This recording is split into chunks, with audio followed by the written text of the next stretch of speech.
Hello नमस्कार। Vedang maths academy के YouTube channel पर मैं अनुपम बिशु आप सबका स्वागत करता हूं।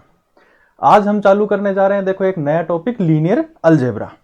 लीनियर अलजेब्रा जो है वो केवल और केवल फर्स्ट ग्रेड यानी कि स्कूल लेक्चरर के सिलेबस में आता है। सेकंड ग्रेड के सिलेबस में ये टॉपिक नहीं है, तो इसके क्वेश्चन क्या अपने पास कम है। जितने भी क्वेश्चन है उनको हम कोशिश करेंगे कि 2 वीडियोज में कवर कर लें। अब इसमें क्या है, इजी क्वेश्चन आते हैं, तो ये क्या होता है, कम टाइम कंज्यूम करता है। तो इसके जो क्वेश्चंस हैं वो आसानी से सोल्व हो जाते हैं और टाइम भी बचाते हैं। वैसे भी हम देख रहे हैं कि पिछले साल जो पीजी पोर्शन था उसके क्वेश्चंस के नंबर जो है वो बढ़ा दिए गए थे। इससे पहले 10 क्वेश्चन फिक्स हुआ करते थे। पिछले साल कोई क्राइटेरिया डिसाइड नहीं किया गया था, उसमें क्या हुआ, पीजी के जो हैं वो 21 क्वेश्चन आए थे। तो इसके लीनियर अलजेब्रा के क्वेश्चन भी बढ़ गए थे और उम्मीद है कि इस बार भी ये क्वेश्चन ज्यादा आएंगे। तो देखो बिना टाइम गवाए चालू करते हैं अपना पहला क्वेश्चन। देखो पहला क्वेश्चन दिया हुआ है, एक लीनियर ट्रांसफॉर्मेशन दे रखा है जिसके 2 एलिमेंट्स का मैप अपने को दे रखा है, उनकी इमेजेस अपने को दे रखी है। वो लीनियर ट्रांसफॉर्मेशन अपने से पूछा है। देखो इस टाइप के जो भी क्वेश्चन होते हैं उनको करने का सीधा सबसे आसान तरीका ये है कि हम क्या करें, जो मैप अपने को दे रखा है, जो इमेजेस अपने को दे रखी है एलिमेंट्स की, वो एलिमेंट्स यहाँ जो लीनियर ट्रांसफॉर्मेशन ऑप्शंस में अपने को दे रखी हैं उनमें पुट करते हैं और देखते हैं कि क्या उनकी इमेज सेम मिलती हैं। जो लीनियर ट्रांसफॉर्मेशन ऑप्शन में दे रखी है, जो हमें सेम इमेजेस दे देगा वही हमारा क्या हो जाएगा, आंसर हो जाएगा। जो नहीं देंगे वो ऑप्शन हम हटा देंगे। तो देखो चलो स्टार्ट करते हैं पहले से। देखो T2,3 जो है वो किस पे मैप हो रहा है, 2,3 जो है वो मैप हो रहा है 12,15 पे, और 1,0 मैप हो रहा है 0,0 पे। देखो आसान 2,3 के बजाय 1,0 पुट करना होता है, तो हम पहले यही पुट करके देखते हैं। पहले ऑप्शन में पुट करें 1,0, 1,0। जैसे इसमें पुट करते हैं क्या आता है, x1 माइनस x2 यानी 1 माइनस 0,4 इंटू 0 कितना आ गया, 1,0। मैप किस पे होना चाहिए, 0,0 पे। 0,0 पे मैप होना चाहिए, आया क्या 1,0। तो ये इस एलिमेंट को मैप नहीं कर रहा, तो ये अपना ऑप्शन नहीं होगा। सेकंड ऑप्शन चेक करते हैं, 1,0 क्या है, 4x2, 4 इंटू x2 का मान 0, 5 इंटू x2, x2 का मान फिर से 0, क्या आ गया 0,0। यानी कि एक ऑप्शन को तो इसने क्या कर दिया, सेटिस्फाई कर दिया। इसके अलावा जो दूसरा ऑप्शन है उसको और चेक कर लेते हैं।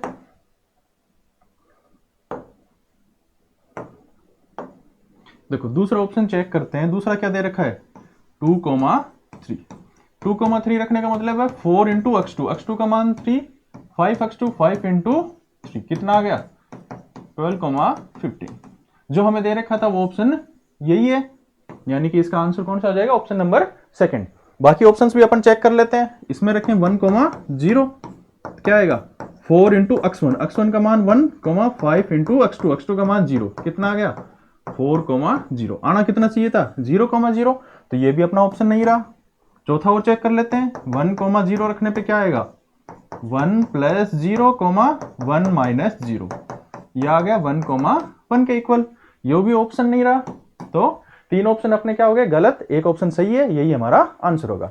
देखो लीनियर ट्रांसफॉर्मेशन जो फाइंड करना है वो लेंथी हो जाएगा, उसके बजाय हम क्या करें, सीधा पुट करके आंसर निकाल लेते हैं, वो हमारे लिए ज्यादा आसान रहेगा और टाइम भी बचाएगा।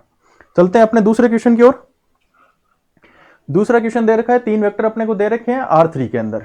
R3 के अंदर 3 वेक्टर दे रखे हैं, यानी 3 टपल्स के एलिमेंट दे रखे हैं। उनके बारे में पूछा है वो लीनियर डिपेंडेंट होंगे, इंडिपेंडेंट होंगे या फिर दोनों होंगे। देखो चेक करते हैं इसको।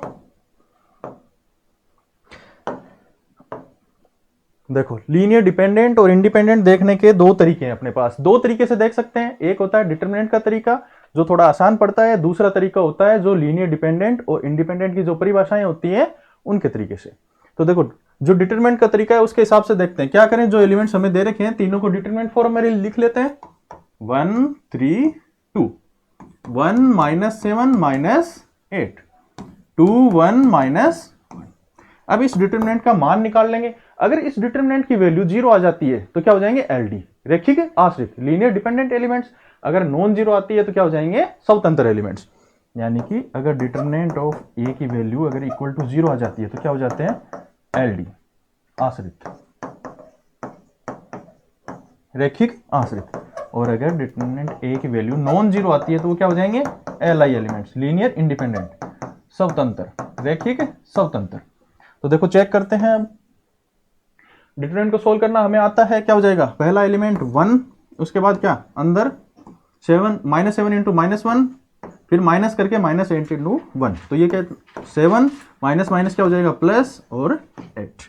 दूसरा एलिमेंट आएगा -3, इसके साथ क्या आएगा, अब गुणा करेंगे 1 को -1 से और -8 को 2 से, तो क्या आ गया -1 प्लस 16।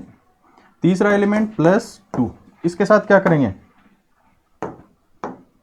इसमें क्या करेंगे, तीसरे में इसको गुणा करेंगे माइनस इसको गुणा करेंगे, तो क्या आ जाएगा 1 माइनस माइनस प्लस 14। तो अपने पास क्या आंसर आ गया, ये हो गया 8 7 15 माइनस 45 और प्लस 30। 15 प्लस 30 कितने हो जाएंगे, 45 माइनस 45 कितना आ गया 0। 0 आते ही क्या था, रेखिक आश्रित, तो ये क्या हो जाएंगे रेखिक आश्रित। फर्स्ट जो ऑप्शन दे रखा है वो हमारा आंसर हो जाएगा। देखो इसको करने का दूसरा तरीका है वो भी देख लेते हैं। दूसरा तरीका क्या है, एल और एल की डेफिनेशंस जो होती हैं उसके हिसाब से, देखो कोई भी तीन वेक्टर्स अपने को दे रखे हों v1 v2 और v3, उनको क्या करते हैं लीनियर कॉम्बिनेशन के फॉर्म में लिखते हैं। कैसे, alpha v1 plus beta v2 plus gamma v3 equal किसके करते हैं, जीरो के। जो जीरो एलिमेंट होता है उसके, जो सदिश समष्टि दे रखी होती है उसका जीरो एलिमेंट होता है उसके इक्वल करते हैं। फिर क्या करते हैं, चेक करते हैं अल्फा बीटा और गामा के मान। अगर alpha equal to beta equal to gamma तीनों जीरो के बराबर आ जाएंगे तो वो क्या हो जाएगा एल आई, यानी कि स्वतंत्र, रेखिक स्वतंत्र। अगर तीनों में से at least one from alpha beta gamma equal to non zero, तीनों में से अगर एक भी नॉन जीरो आ जाता है तो वो क्या हो जाएंगे एल डी, यानी कि आश्रित। आश्रित बोल दो या फिर इनको परतंत्र भी बोल सकते हैं, रेखिक परतंत्र या रेखिक आश्रित। तो हम यहां से मान निकालेंगे अल्फा बीटा गामा के, अगर वो जीरो आ जाते हैं तो क्या हो जाएंगे एल आई, और नॉन जीरो आते हैं तो क्या हो जाएंगे एल डी। तो देखो जो तीन वेक्टर्स अपने को दे रखे हैं वो कौन से हैं, 1 3 2 1 -7 -8।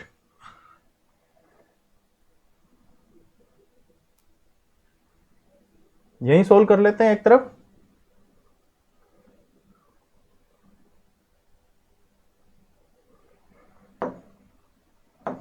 देखो करते हैं क्या है, 1 3 और 2, इसको गुणा कर दिया अल्फा से प्लस बीटा, इसको गुणा करना है 1 -7 -8 प्लस गामा, गामा को गुणा करना है 2 1 और -1 से, इक्वल टू क्या आना चाहिए 0 0 और 0।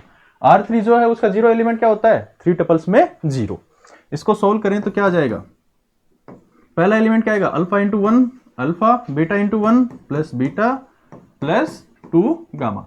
ऐसे दूसरा एलिमेंट क्या हो जाएगा 3 अल्फा -7 बीटा प्लस गामा। तीसरा एलिमेंट हो जाएगा 2 alpha -8 beta minus gamma equal to किसके 0 0 और 0। यहां से हमें तीन इक्वेशंस मिलेंगी, उनको सोल्व करके हम क्या करेंगे अल्फा बीटा गामा के मान निकाल सकते हैं। तीन इक्वेशंस कौन सी मिली, alpha plus beta plus 2 gamma equal to 0, 3 alpha -7 beta plus gamma equal to 0, और 2 alpha -8 beta minus gamma equal to 0। अब देखो अगर इन दोनों इक्वेशंस को जोड़ दें तो क्या हो जाएगा, गामा गायब हो जाएगा। इन दोनों को जोड़ें तो गामा कैंसिल, क्या आ गया 5 अल्फा -15 बीटा इक्वल टू 0। तो यहां से क्या मिला अल्फा इक्वल टू 3 बीटा।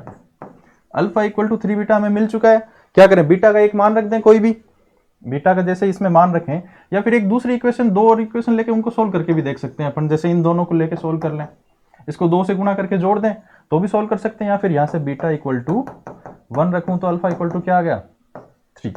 ये दोनों रख के हम क्या करते हैं गामा का मान भी निकाल सकते हैं। अल्फा इक्वल टू 1 रखा, बीटा इक्वल टू 1 रखा, अल्फा इक्वल टू 3 आ गया। पहली इक्वेशन में रख देते हैं 3 + 1 + 2 गामा इक्वल टू 0।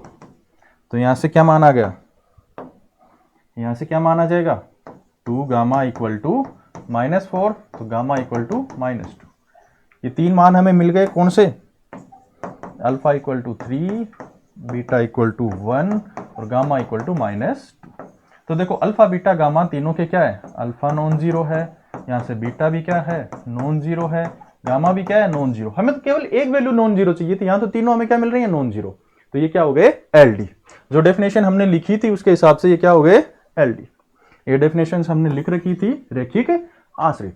तो देखो इसको करने के दो तरीके थे, दोनों हमने देख लिए। बढ़ते आगे नेक्स्ट क्वेश्चन की ओर। अगला क्वेश्चन दे रखा है, एक मैट्रिक्स दे रखी है n क्रॉस n की, जिसमें n नॉट इक्वल टू 1 है, उसकी रैंक हमें दे रखी है n माइनस 1 या फिर उससे भी कम, n माइनस 1 या उससे भी कम है। तो आगे क्या करें, इसमें एडजॉइंट ए की रैंक पूछ रखी है। देखो इसके लिए तीन स्टेटमेंट्स हैं, वो अपन देख लेते हैं। तीन स्टेटमेंट हैं इनके, वो देख लेते हैं पहले। पहला स्टेटमेंट क्या है, यदि if rank of A equal to क्या है, n। इसमें देखो ये जरूरी है ए क्या है, n क्रॉस n की मैट्रिक्स हो, n नॉट इक्वल टू 1 हो, या फिर यूं बोल n not equal to n not equal to 1 हो, या फिर n ग्रेटर देन 1 या ग्रेटर देन 2 भी ले सकते हैं। Rank of A equal to n है, that implies rank of adjoint A का मान कितना हो जाएगा, n। अगर a n क्रॉस n की मैट्रिक्स है, उसकी रैंक n है, तो उसके एडजॉइंट की रैंक भी कितनी रहेगी, n रहेगी।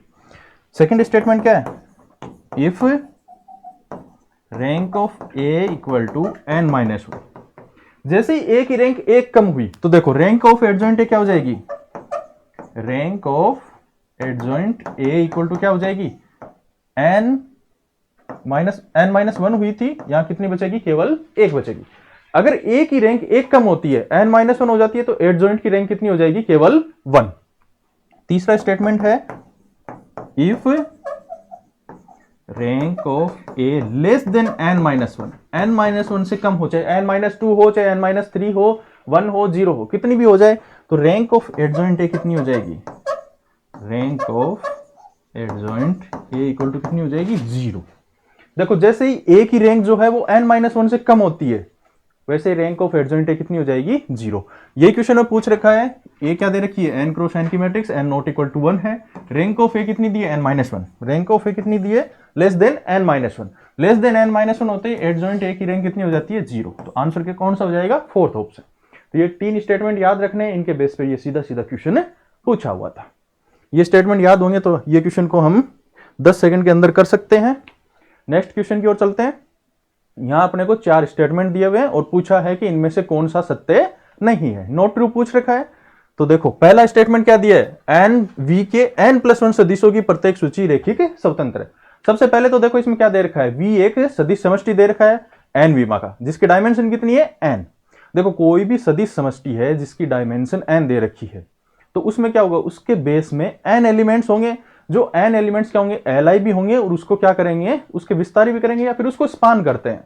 देखो ये लिख रखा है, ये आगे एक क्वेश्चन है, विस्तारित नहीं कर सकती, विस्तारित का पूछा है, रैखिक स्वतंत्र पूछ रखे हैं, आधारी बेस पूछ रखा है, इन्हीं पे बेसिस और स्पान वी एंड li, इन्हीं पे आधारित क्वेश्चन है ये। तो देखो कुछ स्टेटमेंट्स हैं वो मैं बता देता हूं आपको क्या होते हैं। अगर डायमेंशन n है तो उसके बेसिस में कितने एलिमेंट होंगे, एग्जैक्ट n एलिमेंट्स होंगे जो li भी होंगे, और उस पूरे सदिश समष्टि को, यानी कि उस पूरे वेक्टर स्पेस को क्या करेंगे, स्पान करेंगे।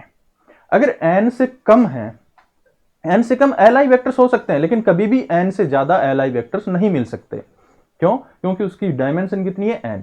जो डायमेंशन होती है उससे ज्यादा कभी भी हमें li वेक्टर्स उसके अंदर नहीं मिल सकते। तो पहला स्टेटमेंट क्या हो जाएगा, यहीं पे गलत हो जाएगा। n+1 सदिशों की सूची रैखिक स्वतंत्र है, n+1 वेक्टर्स क्या हैं, li हैं, तो ऐसा नहीं होते। तो ये स्टेटमेंट गलत हो गया, हमसे नॉट ट्रू पूछा हुआ है, तो ये हमारा आंसर हो जाएगा। उसके आगे देखें, no list of n-1 vectors of v can span v। देखो स्पान करने के लिए जरूरी होता है मिनिमम n वेक्टर्स होने चाहिए अपने पास। स्पान करने के लिए हमारे पास कम से कम n वेक्टर्स होने चाहिए जो li। उसके अलावा n+1, n+2, n+3 कितने भी वेक्टर्स हो सकते हैं जो उसको स्पान कर पाएंगे। गारंटेड नहीं है कि अगर n+1 वेक्टर्स लेते हैं तो उसको स्पान कर ही सकते, लेकिन मिनिमम n तो होने ही चाहिए। यहां n-1 वेक्टर्स दे रखे हैं, no list of n-1 vectors of v can span v। No list यानी कि n-1 का कोई भी जो लिस्ट दे रखी हो या उनकी कोई भी समुच्चय उसको विस्तारित नहीं कर सकता, तो ट्रू है। तो ये क्या हो गया, ट्रू स्टेटमेंट है, लेकिन हमें तो रॉन्ग पूछे हुए हैं, तो ये हमारा आंसर नहीं हो सकता। अगला स्टेटमेंट देखते हैं, any set of n-1 li vectors in A basis of v। देखो बेसिस जो है उसके अंदर मैंने पहले बताया कितने होने चाहिए, एग्जैक्ट n एलिमेंट्स होने चाहिए उसकी डायमेंशन के बराबर। यहां कितने दिए, n-1, तो ये इसकी बेसिस नहीं बना सकते, तो ये स्टेटमेंट क्या हो गया, गलत, यानी कि हमारे लिए ये आंसर भी सही हुआ। चौथा जो स्टेटमेंट दे रखा है, any set of A vectors that span v is a basis of that vector space. True statement है, कैसे, अगर उसकी बेसिस है तो उसके अंदर कितने होंगे, उसकी डायमेंशन के बराबर एलिमेंट्स होंगे, डायमेंशन n है तो उसके अंदर n li वेक्टर्स होंगे जो उसको स्पान करेंगे। इसमें भी यही दिया है, n वेक्टर्स हैं जो v को स्पान करते हैं, तो क्या हो जाएगा, बेसिस। v को स्पान कर रहे हैं n वेक्टर्स हैं, तो डेफिनेटली वो क्या होंगे, li होंगे, तो ये स्टेटमेंट भी ट्रू है, ये हमारा आंसर नहीं हो सकता। अब देखो हमें यहां क्या मिल गए, 2 आंसर मिल गए। इसी वजह से आरपीएससी ने इस क्वेश्चन को डिलीट किया था, इस क्वेश्चन को क्या किया था, डिलीट, ये डिलीटेड क्वेश्चन था। देखो इससे रिलेटेड जो बातें मैंने बताई हैं वो मैं लिख देता हूं एक बार। अगर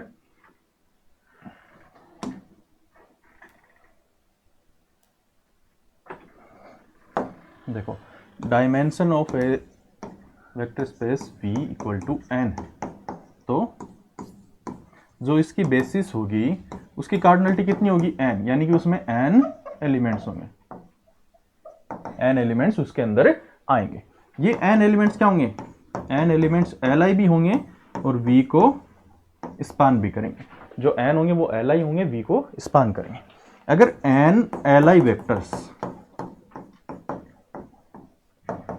v को स्पान करते हैं तो वो क्या होगी, बेसिस बनाएंगे।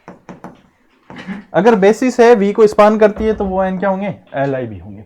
ये तीनों स्टेटमेंट में से अगर कोई भी 2 दे रखे हो, इन तीनों स्टेटमेंट में से अपने पास कोई भी 2 दे रखे हों, तो थर्ड जो है वो ऑब्वियसली क्या हो जाएगा, ट्रू, ट्रिवियली क्या हो जाएगा, ट्रू। ठीक है, ये चीजें थी इसमें। बढ़ते हैं अगले क्वेश्चन की ओर। अगला क्वेश्चन क्या दे रखा है, हमें एक वेक्टर स्पेस की क्या दी है, बेसिस दे रखी है जिसमें 3 एलिमेंट है, v1 v2 और v3। उसकी मैपिंग दे रखी है f क्या दिया है, मैपिंग f r3 से r² पर डिफाइंड है। v1 जो एलिमेंट है वो क्या दिया है, 1 1 और 1, उसकी इमेज दे रखी है कितनी, 1,0। ऐसे दूसरा एलिमेंट है v2, वो क्या है, 1 1 और 0, उसकी इमेज क्या दी है, 2,-1। तीसरा एलिमेंट हमें दिया है 1 0 0, उसकी इमेज क्या दी है, 4,3। अब एक रैंडम एलिमेंट देके हमें क्या पूछ रहा है, उसकी इमेज पूछी है। तो देखो इसकी इमेज कैसे निकालेंगे, इसकी इमेज निकालने का सीधा सा तरीका है, जिस भी वेक्टर की हमें इमेज पूछी है उसको क्या करो, जैसे 2 -3 5, इसकी इमेज पूछिए, बेसिस दे रखी है तो हम क्या कर सकते हैं, उस एलिमेंट को बेसिस के एलिमेंट्स के लीनियर कॉम्बिनेशन में लिख सकते हैं। ये बात हम जानते हैं कि वेक्टर स्पेस के किसी भी एलिमेंट को हम जो वेक्टर स्पेस की बेसिस में एलिमेंट है उनके लीनियर कॉम्बिनेशन में लिख सकते हैं। तो इसको इनके लीनियर कॉम्बिनेशन में लिखेंगे क्या, alpha v1 plus beta v2 plus gamma v3, लिख दिया लीनियर कॉम्बिनेशन में। अब हमसे क्या पूछा है, इसकी इमेज पूछ रखी है, f(2, -3, 5), ये किसके बराबर आ जाएगी, ये बराबर आएगी किसके, f of alpha v1 plus beta v2 plus gamma v3, इसके बराबर आएगी। अब देखो लीनियर ट्रांसफॉर्मेशन की डेफिनेशन से हम क्या बता सकते हैं, ये किसके इक्वल होगा, alpha of f v1 plus beta of f v2 plus gamma of f v3। यानी बेसिस के तीनों एलिमेंट थे, उनकी इमेज निकालेंगे, उनको क्रमशः अल्फा बीटा और गामा से गुणा करेंगे और आपस में जोड़ देंगे, वो ही इसकी इमेज निकल के आएगी। तो देखो यही काम करते हैं, क्या दे रखा है, जो एलिमेंट हमें पूछा है f2 -3 और 5, इसको क्या करते हैं, इसको बाकी एलिमेंट्स की फॉर्म में लिख लेते हैं।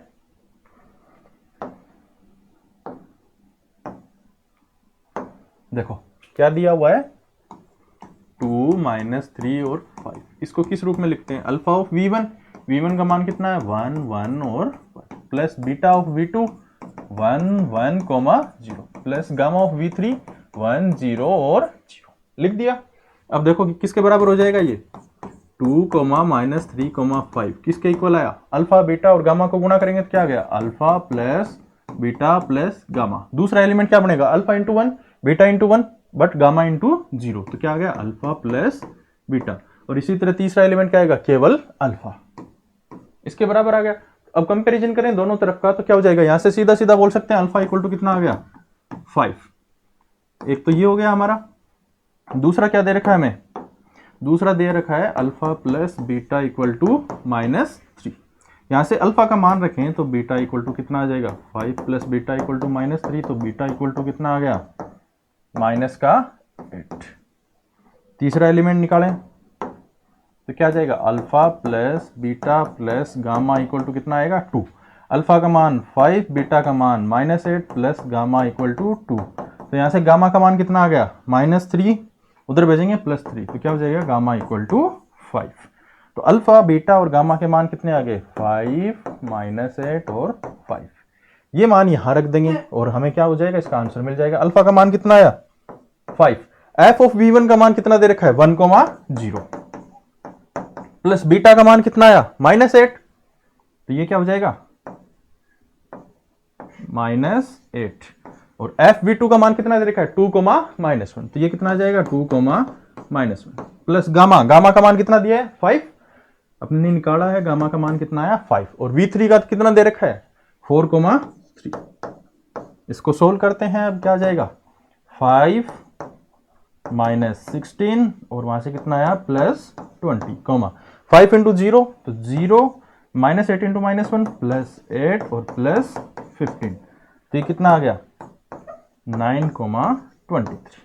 यही हमारा क्या हो जाएगा? आंसर क्या आ जाएगा? 9,23, ऑप्शन नंबर 4, यही हमारा आंसर है। इस तरह के जो क्वेश्चन दे रखे होंगे उनको ऐसे ही सोल्व किया जाएगा। क्या होगा? जो एलिमेंट दे रखा है उसको लीनियर कॉम्बिनेशन में लिखेंगे, किसके? बेसिस के एलिमेंट्स के। फिर जो उस एलिमेंट की इमेज होगी वो क्या होगी? उन जो बेसिस के एलिमेंट हैं उनकी इमेजेस के लीनियर कॉम्बिनेशन में लिखी जाएगी, सेम तरीके से जिस प्रकार से उस एलिमेंट को लिखा था। तो यही है इसको सोल्व करने का तरीका। बढ़ते अगले क्वेश्चन की ओर। देखो अगला क्वेश्चन भी कुछ ऐसा ही दिया हुआ है। 3 एलिमेंट्स दे रखे हैं, उनको क्या है? उनसे एक चौथा एलिमेंट ड्रॉ करना है। उसमें उनकी इमेजेस पूछ रखी थी, इसमें डायरेक्ट उस एलिमेंट को पूछ रखा है। 3, 1 और -4 का निर्देशांक सदिश पूछा, यानी इसको इन तीनों वेक्टर्स के फॉर्म में कैसे लिख सकते हैं? तो देखते हैं क्या हो जाएगा। 3, 1, -4 इक्वल टू क्या करेंगे? Alpha v1 plus beta v2 plus gamma v3, तो ये क्या आ जाएगा? 3, 1, -4 इक्वल टू अल्फा। v1 का मान कितना है? 0, 0, 1 प्लस बीटा। v2 का मान कितना दे रखा है? 0, 1, 1, तो ये क्या हो जाएगा? 0, 1, 1 प्लस गामा, इसका मान कितना है? 1, 1 और 1, तो ये आ गया। इनके लीनियर कॉम्बिनेशन में लिख दिया। यहां से अल्फा बीटा गामा को अंदर गुणा करते हैं और जोड़ते हैं, तो क्या आ जाएगा? 3, 1, -4 equal to alpha into 0 beta into 0 gamma. तो पहला एलिमेंट क्या आ गया? गामा। दूसरे में अल्फा इंटू 0 बीटा इंटू 1, तो क्या आ गया? Beta plus gamma. तीसरा आ जाएगा alpha plus beta plus gamma. यहां से कंपैरिजन करते हैं तो गामा इक्वल टू कितना आ गया? गामा इक्वल टू आ गया 3। गामा इक्वल टू 3, तो एक मिल गया हमें गामा इक्वल टू 3। तो देखो यहां देखें ये दोनों ऑप्शन डिस्कार्ड हो गए, 2 बचते हैं अपने पास। जैसे बीटा का मान निकालेंगे हमारा ऑप्शन हमें मिल जाएगा। दूसरा क्या दे रखा है? Beta plus gamma equal to, beta plus gamma equal to क्या हो जाएगा? 1। तो beta plus gamma equal to 1, gamma की वैल्यू रखते हैं +3 इक्वल टू 1, तो यहां से बीटा इक्वल टू क्या आ गया? -2। बीटा इक्वल टू -2 आया तो कौन सा हो गया? ये वाला ऑप्शन हमारा करेक्ट हो जाएगा। हमारा आंसर कौन सा हो जाएगा? Option number first. देखो तीसरी वैल्यू भी हम निकाल के देख लेते हैं। तीसरी किससे निकालेंगे? थर्ड एलिमेंट की कंपैरिजन कर देंगे -4 के साथ, तो क्या हो जाएगा? Alpha plus beta plus gamma equal to -4। Solve कर लेते हैं। अल्फा की, बीटा की वैल्यू -2, गामा की value +3 equal to -4। Alpha equal to क्या गया? -2 + 3 1, उधर भेजेंगे -1, तो -5, -2 और 3, -5, -2 और 3, ये हमारा आंसर हो गया। तो इसको भी ऐसे सोल्व करेंगे लीनियर कॉम्बिनेशन के तरीके में लिखकर। देखो ऐसे क्वेश्चन को सोल्व करने का दूसरा तरीका है, मैट्रिक्स का इनवर्स निकालते थे उस तरीके से भी इसको सोल्व कर सकते हैं, लेकिन वो क्या होगा? थोड़ा लेंथी हो जाएगा। और उसमें भी क्या है? हमें टाइम ज़्यादा लगेगा। हमें टाइम बचाना है तो उसके लिए ये लीनियर कॉम्बिनेशन वाला तरीका ही सही रहता है। बढ़ते हैं आगे। आज की श्रृंखला को यहीं विराम देते हैं। हमने कुछ क्वेश्चंस लीनियर अलजेब्रा के कर लिए हैं, बाकी बचे हुए क्वेश्चंस जो हैं वो हमारे नेक्स्ट वीडियो में हम सोल्व करेंगे। देखो, लीनियर अलजेब्रा ऐसा टॉपिक है, पीजी का टॉपिक है, जिसमें क्या है, क्वेश्चंस का वेटेज बढ़ गया है। तो ये जो टॉपिक है वो हमारे लिए इंपॉर्टेंट हो जाता है। इस टॉपिक को हम अगले नेक्स्ट वीडियो में कंप्लीट कर देंगे। तो मिलते हैं अगले नेक्स्ट वीडियो में। धन्यवाद।